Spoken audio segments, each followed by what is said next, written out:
नमस्कार बंधुगण बीकेओडिया टेक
असर बास्ना अर्थात यही अश्वगंधार चेर बा गछ घोड़ार मूत्र परी बा घोड़ा परी बास्ना होता है से अश्वगंधा बोली नामकरण करा जायछि।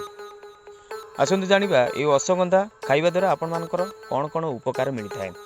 प्रथम उपकार जे आपण माने जदि अश्वगंधा को खाउचंती अर्थात अश्वगंधा पाउडर को जदि नियमित राति शोवा पूर्व आपण माने क्षीर सहित किंबा पानी सहित आपण माने सेवन करुचंती ताले आपण मानकर ब्रेन अर्थात मस्तिष्क पावर ही बढ़ी थाए अर्थात स्मरण शक्ति वृद्धि होता है।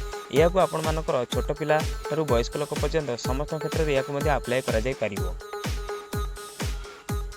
या छड़ा आपण मानसिक चापरू रक्षा करिपारिबो।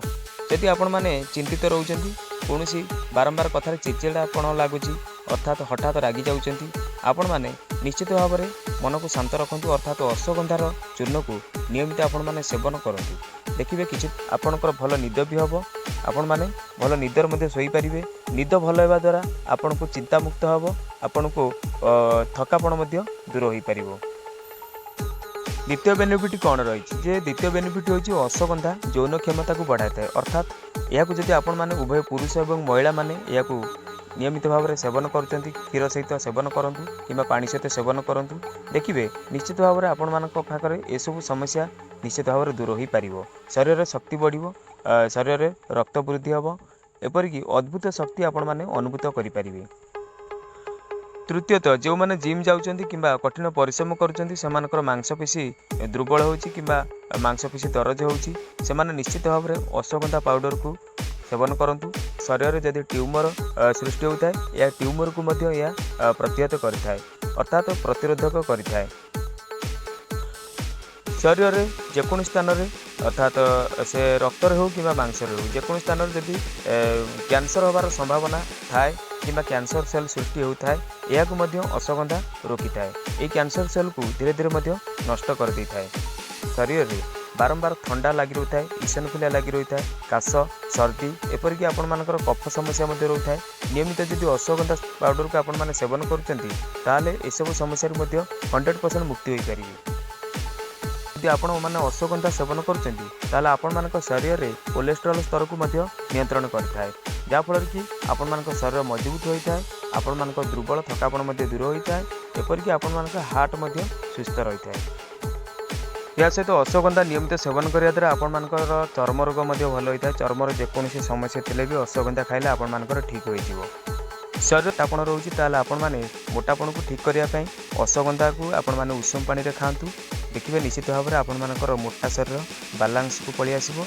आपण मैंने जब पतला शरीर व्यक्ति होता अश्वगंधा को ठंडा पानी में किंबा क्षीर सहित आपण मैंने खातु देखिए मासे सेवन करूँ कि 2 मास सेवन कलापर आपण मान शरीर ओजन वृद्धि पाइबार परिलक्षित होब। मोटामोटी भाव में कह गले